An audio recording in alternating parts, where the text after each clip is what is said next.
So hi everyone, thanks for attending tonight. So Luciano and I will be talking today about observability in the cloud and how our open source tool SLIC Watch can help you with that. So first, let me just introduce myself. My name is Guilherme. I'm a consultant engineer with fourTheorem, where I work alongside Luciano. I'm also the CTO and co-founder of Mercloud. Mercloud is a startup that builds a B2B e-commerce that helps businesses like suppliers, manufacturers, and wholesalers to sell their products to other businesses. If you want to find out more, or just reach out to me or any of my social media over there. Hello, everyone. So my name is Luciano. You can find all my contacts in this link here in case you want to connect just to ask questions or chat about stuff later on. One thing that I have to promote by contract with my publisher is this book called Node.js Design Patterns. Not relevant for this talk, but if you're into Node.js, you might want to check it out. I'm going to spend 2 seconds just talking about fourTheorem. We are a consulting company, Irish company, but pretty much remote, distributed. And we do lots of stuff with serverless and AWS. We have been working with a bunch of different customers in multiple industries, especially doing cloud migrations, training. We built high-performance serverless application. We even have a cool case study published with AWS on the AWS blog. And we are also doing some projects where we are working with customers just to reduce their cloud expenditure. You can find more information on the website. But the most important thing, if this works, is that we have a podcast. And you are nobody these days if you don't have a podcast. So we are trying to give our contribution to the podcast world. But jokes aside, it's basically a podcast about all the things we discover about AWS. We publish an episode every week. And yeah, we try to keep it short and interesting. So if you want to check it out, please do it and give us some feedback.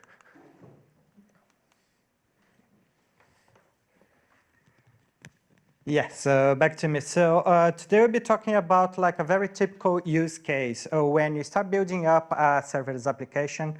And it's a simple stack. You have like an API with some CRUD operations there, but you also have a component that deals with login and send out some emails.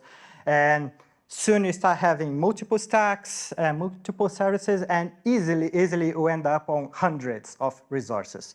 And from here, we need to start thinking about the unknowns of this thing I'm building, right? So like, is this architecture really good enough? How can I validate that, right?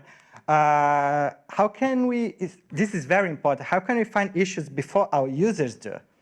And also, how can we explore and discover edge cases on this application? And the answer for that is observability, right? And what observability really is a way to understand the internal state of your application and be able to ask questions to it. For example, I'm investigating why this issue is happening, so I can take relevant data out of that. And how we build this? By using the building blocks of observability. So they are the structure logs, tracing, metrics, and alarms. We had a personal use case here where we could see observability in action. So we wanted to have like a real example scenario where we would like simulate traffic in our application, and how we did that. So we just got our integration tests and we started running that in a loop and in parallel. So that would make sure we'll be exercising all the APIs with the typical use case there, just performing like all the CRUD operations, doing logging, and checking the outputs of that. So we run that, and after a few minutes in our Slack channel, we start getting bombarded with lots of alarms there getting triggered. And this is a bit scary at first, because you look at that, wow, I'm getting so many alarms here. What's going on? So the first step is like to try to create a mental model and see how they are correlated. Because I might have one root cause or a multiple root causes that they're just causing like a downstream of other problems, and they're therefore triggering more alarms. So our initial hypothesis here is that we're getting throttled by DynamoDB, and this was causing our Lambda that was trying to connect to it to time out due to exhaustive retries with backoff rate using the SDK. And this, of course, because the Lambda was timing out, is also making the API gateway to return a 402 error there. How can we validate this? So we start using all the available tools and services inside AWS to check, like, where can I get metrics for this service? Where can I get my logs? Should I go to X-Ray and see how these transactions are going through my services? So when you build up observability in your application, one of the main important things you want to have is a dashboard where you can have in one single view a macro view of your whole application, where you can see like relevant metrics of your application. And why this is important? Because when something happens, you can start zooming in and see like what's actually happening there. So here on this example, we can see that we have a rise on the throttle events of a particular Lambda, and also the average duration of those Lambdas, they're increasing. So we need to investigate this, what's causing that. So the first thing is like, we know that timeout's happening, so we could quickly go to CloudWatch. And we particularly like to use log insights because the query capabilities help us to filter the data and aggregate in a way that's more meaningful for us. And we quickly can see, isolate that we're getting 4 timeouts there. And here we can also aggregate and see how many of those executions are taking up to 1 second, up to 2, 3, therefore until 6 seconds. That's actually the timeout we have configured for that Lambda. So yeah, we could validate there are timeouts happening on that Lambda. And let's try to investigate a bit further there. So we go to X-Ray and we isolate one of those samples we have there for a 502 error. And then we can see here that our request is coming through the client, is reaching our Lambda, but is just timing out there, is never going there. And we know that this Lambda is actually trying to perform an operation on DynamoDB, but why is DynamoDB never receiving this request? What's going on? So next step, so let's investigate our DynamoDB. So we check the metrics of DynamoDB here, and also the configuration of our table. And the first thing we see here is like we provision a write capacity of 2 units for that. And if you look here on the side where we can see the metrics for the usage, we can see in a few moments here we passing that threshold. And this is also causing throttle events to happen because we under-provision our table. So the cause of the first problem we could easily identify here. I under-provisioned my table, so I need to take an action on that. I didn't predict that I would need that capacity. Now we go back to X-Ray, and then we check another error that we're getting there. That's actually a 500. Yeah, and this is exactly the same Lambda, but this time we can see the request is reaching DynamoDB. Yeah. But DynamoDB is actually returning a 400. So there's something wrong on the DynamoDB side here. So check the logs again, and then we easily find this. So there's a validation exception. Actually, what was going on here? We were trying to update a record that had already been deleted. Remember, we're running those tests in parallel multiple times? So this is actually a bug in our code. We're missing a check there before performing the update operation. So we found out a bug in our code. So the conclusion so far, we could easily identify the symptoms, the problem of them, and then this helps us to apply a quick resolution on that. So on the Lambda one, for our case, the easiest thing was just, okay, we'll do an on-demand capacity on the DynamoDB, so we pay per request, but we don't need to worry about like provisioning it. What's the capacity I need for that? For the 502 errors that the Lambda, the DynamoDB was timing out, we changed the SDK configuration. So we told the SDK, okay, you only retry the connection to DynamoDB up to 3 times. If you cannot connect in 3 attempts, so you just fail fast. Give a fast feedback to the user. This is more important. The user can retry that.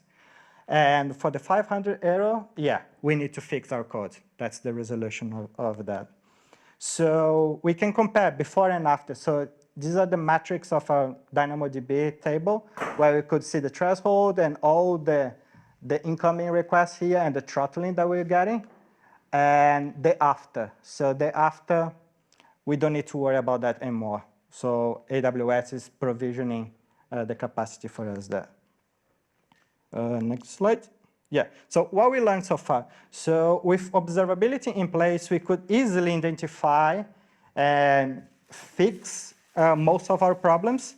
And the best thing, we could do that without changing a single line of code or even having to run the code locally with a debugger, for example. Yeah, but this was only possible because we had all these tools, all this observability in place that waiting for us. So this is not only important on a production environment, it can help you a lot on a dev environment, for example, as well. Next slide. Yeah. And we're talking about observability, and we're focusing here on observability inside the AWS toolset. And for us, CloudWatch is the tool there for us. So it's a toolkit that we can use to build observability. It comes with like logs with insights that I just showed you. Metrics are automatically generated for all your services. So you get this out of the box very easily. You have a lot of dashboards, but those dashboards, they are per service, not per application. And unfortunately, you get 0 alarms out of the box. But if you think about alarms, they only make sense in the context of your application. It's very hard to generalize alarms. So it makes sense that you need to build your own with like the threshold and the values that they make sense for your application. And just one example here, if you're managing that yourself, so this is just the JSON you need to write to create an alarm on CloudWatch. So it's not easy to maintain that. But how can we get the best out of CloudWatch? So you need to do a lot of research to understand all the available metrics and decide these thresholds. And your best friend for that is the Well Architect framework. They have a pillar there that focuses on observability and will help you to understand how you can get to those numbers. But also with that, you need to write infrastructure as code for your dashboards, for your alarms, and you need to update this every time something changes, and pretty much you copy and paste for all your stacks, all the different applications you have around the company. So that's a lot of work that you need to do. And then I'll just hand back to Luciano with the question. So is there a way we could use any tool to help us to automate this? Please don't tell me ChatGPT is the answer. Maybe we should try that. So one idea that at some point we had while we were thinking about the new project we were working with the new customers, and we found ourselves, okay, we are redoing again all this best practices observability over and over and spending lots of hours just to set up the environment. We started to think, can we automate some of this work? And the idea, as Gil said, is that in one side, doing things like creating alarms or creating dashboards, it's very bespoke to your application. Like you really need to understand what are the main business values and make sure you target those.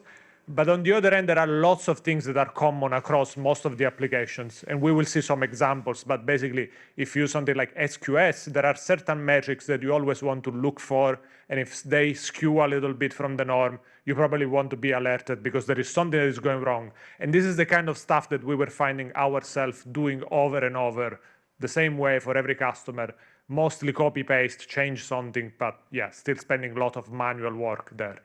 So the idea is, let's try to automate some of this, but where do we even start? And the good news is that if we do infrastructure as code, as we should all do, right? You have already a good description of everything that exists inside your application. You will have one stack or multiple stacks, and then inside a stack, you have a bunch of resources, and those resources are very specific services that you are using and configuring for your AWS application. So this is already a machine-readable description of your entire application, and it's very, very specific. So can we take this as an input and do some kind of magic there to basically understand what's going on in that stack, in that application, and apply automatically some base level dashboards and alarms for that particular project. And this is kind of the idea we started to work on. And after some experimentation, we came up with something working, and we published it as an open source project that we called SLIC Watch. So SLIC Watch is already available. You can find it on GitHub. You can find it on NPM, and I'll tell you a little bit more about it.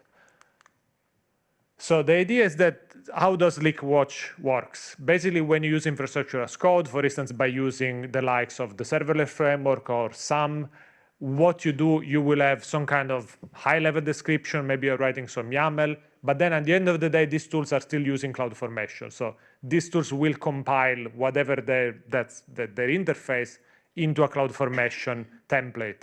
And a CloudFormation template, if you ever looked into that, is just a huge blob of JSON describing all the resources in the application. Now, what we do with SLIC Watch, we just sit in between that CloudFormation being triggered, and before it's actually being triggered, sent to AWS, and the deploy actually starts. What we do is we take all the JSON, we understand all of the resources, and we add more stuff into that JSON, which is basically out-of-the-box alarms and dashboards. So we end up with a much bigger JSON, and then at that point, we just leave it to AWS to do the deployment. Now, just to understand when I say a much bigger JSON, what are we talking about? This is just an example. I don't know if you can read it, but I can tell you that all the green part is what SLIC Watch is adding to your CloudFormation JSON. And if we look at this one, we are basically adding 2,000 lines of code. Of course, this is not a constant. It changes based on the number of resources you have in your application. This is kind of a mid-size application, I would say, where we are using a bunch of resources like Lambda, SQS, API Gateway. So for all of these, we are probably creating different alarms and dashboards. And this is all JSON that we didn't have to write manually, or maybe as YAML using serverless framework or some, but still something that you would have to specify some way. And the interesting bit is all of this alarm, even though it's kind of deeply nested JSON, is still reasonably okay. When it comes to dashboards, it's a bit of a mess. Like if you look here, we are creating a dashboard, and it's a JSON string inside a JSON value. So we have double encoded JSON, which you wouldn't want to write manually, I promise you. And the worst part is that it's like a super long line that spans for like 17,000 characters. So I tried to expand all of that here, and I'm sure nobody here wants to write all of that stuff manually. So let's try to see a little bit more practically when we apply this thinking and this process using SLIC Watch, how does a project change from not using SLIC Watch to after using SLIC Watch? And we can imagine we have a realistic application, maybe a web project with API Gateway, Lambdas, maybe a queue for background processing. Maybe we can have topics, bunch of other stuff, right? Every reasonable serverless application, as we said at the beginning, ends up with hundreds of resources. So let's imagine a use case more or less like that. So we deployed the first time. Then we go to CloudWatch. We try to look for alarms, and as we say, there is nothing out of the box. AWS just tells you, alarms are your problems, go and figure it out. If you want to use them, go and configure them. Then we know that SLIC Watch can do some of that work for us. So how do we start to use it? In this case, I'm showing an example, assuming you're using serverless framework. So serverless framework has a concept of plugins, and SLIC Watch is exposed to serverless framework as a plugin. So the one thing we need to do is install the plugin. It's just an npm install. Then we need to enable the plugin in the serverless YAML, which just means that in the plugin section, you add an entry there. And at that point, you can just deploy again. So it's that simple. You just need to do those two steps. Install SLIC Watch, enable the plugin, and then deploy. At this point, if we go back to CloudWatch in the alarm section, we can see that there is a lot of stuff that has been created for us. Some things are already alarming, and this is because of this. We were doing tests as well, just intentionally to try to verify that all of these alarms were working. So what are some of the alarms that we create? Because we mentioned we try to observe best practices from the standards like the serverless lens in the well-architected framework. For instance, here what we have is out of the box, if you're using API Gateway, you get an alarm if you have an increased rate of 400 errors.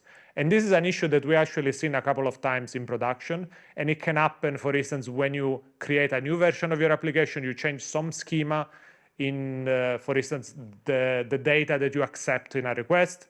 But you didn't realize that you still have, I don't know, maybe mobile applications that are not updated together with your code, and they are maybe still sending the old version of that payload. So maybe the way you created changes wasn't really backward compatible for those clients, and now they are receiving lots of errors. And this is something you can spot very quickly with an alarm like this, and immediately intervene, maybe do a rollback, think again how to do a better versioning of your API changes, and then ship the changes again. So having an alarm like this is something that you never realize you need until you have the problem. So I think having something like SLIC Watch will help you to figure these problems out before they are actually big problems in your organization. And there are, of course, other things like that. Another example I'm going to mention very quickly is that when you have SQS, sometimes if you have a big burst of requests, you might end up accumulating too many jobs in the queue, and maybe your capacity for processing, if it's not big enough, that basically means that you are going more and more behind into processing those jobs. Just as an example, if you are sending, I don't know, an MFA code to your users, if you start to lag behind on that, your users will receive the MFA code maybe after 20 minutes, and at that point it's not useful anymore. So this is something that you always want to monitor for and make sure that your processing times are reasonable, especially when you know users are waiting for some kind of feedback. Another thing that you get, maybe, come on, yeah, is one dashboard. It is a bit messy, and we are actually working to try to make it a little bit nicer. But the idea is that you have one single pane of glass where you can see all the relevant metrics for your application.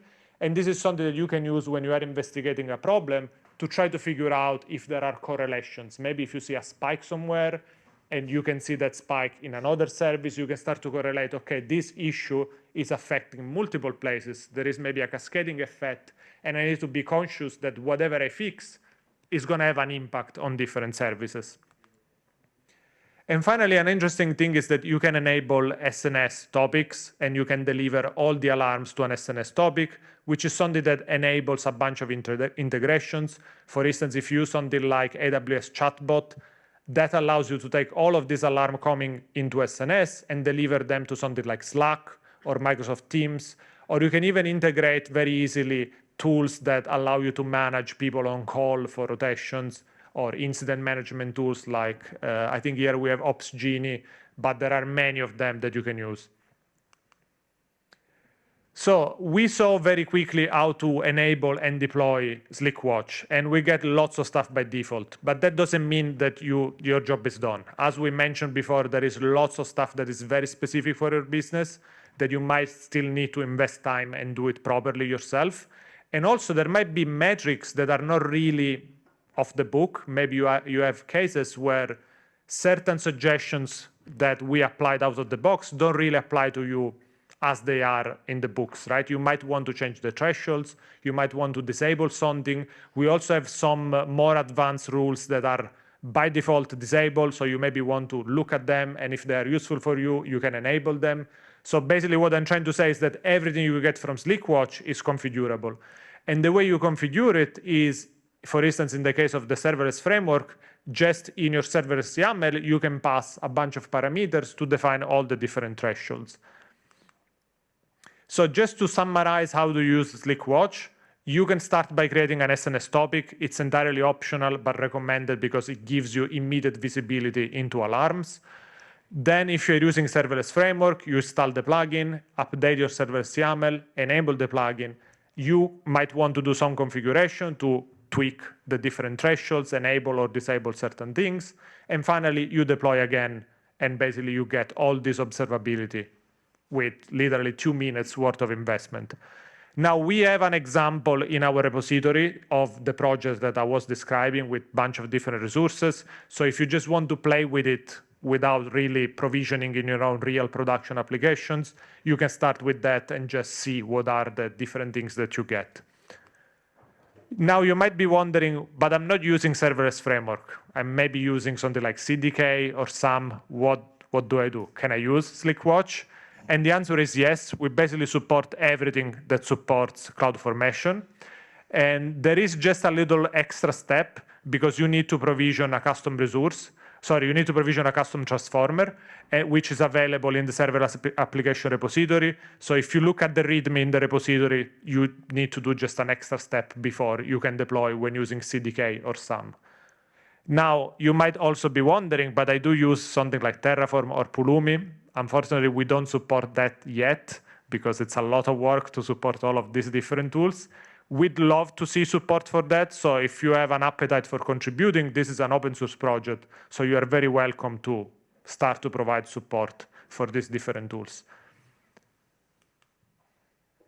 And there is kind of a roadmap that we have in mind. We have been using it for a while, and we know the things that are missing or things that can be a little bit better. So we have already created a bunch of issues in the repository. And that also means that if you want to contribute but you don't know where to start, you can just look at the existing issues and maybe see if there is something that looks easy enough, or maybe there is something that is interesting enough for the stuff that you have been working on. And of course, you can create additional issues if you have ideas, or you can send pull requests for stuff that is not there in the roadmap. This is a really open source project. We are not trying to monetize it. So it's something that if the community finds useful and there are things that we didn't think about, of course, those are very welcome. So that's basically the end of the talk. Just to wrap up, the idea is that when you build event-driven system, distributed system, observability doesn't have to be an afterthought. It's definitely a must and something that you have to think straight away from the very beginning, and something that you have to keep thinking about every time you change the code. It can save you from hundreds of hours of blind debugging, and especially because it's not easy to replicate what's happening in the cloud in your development machine. So sometimes the debugging is very imperfect, very different from the reality of the cloud. So you really need to rely on observability to understand what's going on, identify problems, and then be able to fix them.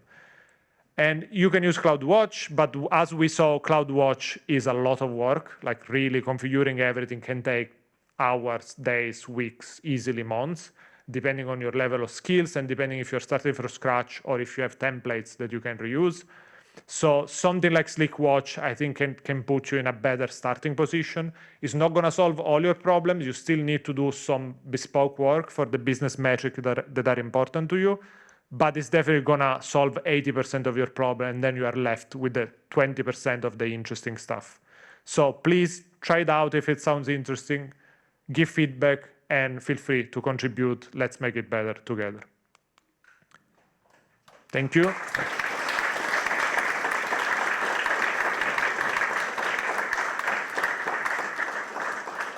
Just one last quick thing. All the slides are already available online, so you can either scan the QR code or go to this link if anything was interesting and you want to check it out later. Thanks again. Folks, thanks very much. Do we have any questions for the speakers before we go?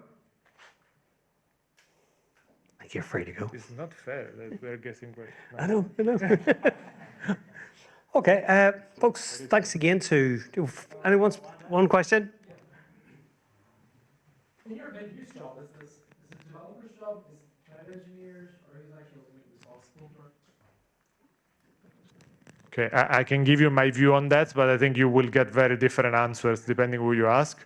In my opinion, I'm pretty much for embracing the DevOps mindset, where it's not really, like all these roles are a little bit blurred with each other, and it's everyone's responsibility to make sure that all these things are in place. But to give you a more accurate answer, I think that as a developer, if I'm building a piece of functionality, I need to think about how am I going to make this functionality something that can be observed in production. So as a developer, you need to think about logs, you need to think about metrics, you need to think about which kind of alarms and the thresholds that can be important. And that applies not just for new features, but even if you're modifying a piece of existing code, you need to see what is the impact in the observability based on the changes that I'm doing. Now, sometimes you might not have all the skills because maybe your background is just, as a developer, you never work with the cloud, so you don't know any better. And I think that's where it is important to have a team of people with different skills working together having reviews, doing pair programming, and making sure that this thing eventually is put in place. I don't know if you want to add anything to that. No, I share with that, and I would say like the devs should be the ones, even if they don't have the domain to build this, they should be the ones pushing for that. Because if you look at the example we had on the beginning, we had a bug in production. How can we quickly debug? And who is probably going to be looking into that bug? So the first one is going to be the developer. So you really need those tools to benefit you in that. Because like Luciano mentioned, it's very, very hard to simulate this locally outside the cloud. You have many constraints that they are completely different if you're not on the AWS environment. So believe it or not, we're probably getting to the point where we need to be thinking about the actual conference. So Serverless Days Belfast, so we'll be thinking about what talks you'd like to give. We'll be doing a call for papers before too long. So yeah, start thinking about what you would like to present at the actual conference and get your papers in. But yeah, watch this space. We'll hopefully start getting information out before too long. Correct. Cool. Thanks, folks.